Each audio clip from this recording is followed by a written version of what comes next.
We'll solve a quadratic equation using the principle of square roots.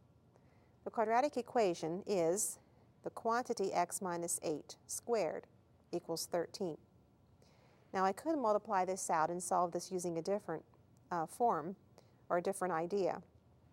But if I notice that I have something squared is 13, I can solve this directly by remembering the principle of square roots, which says if something squared is 13, then that something, which in this case is x minus 8,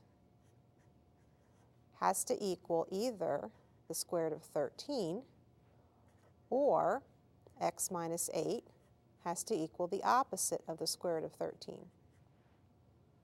And then I solve for x. Here I add 8 to both sides. I have 8 plus the square root of 13. And here I add 8 to both sides. I get x equals 8 minus the square root of 13. I have two solutions. Either of these, both of these, will make this equation true.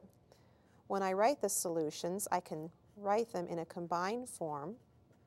The solutions are 8, and since they're in the form 8 plus the square root of 13, 8 minus the square root of 13, I write 8 plus or minus the square root of 13.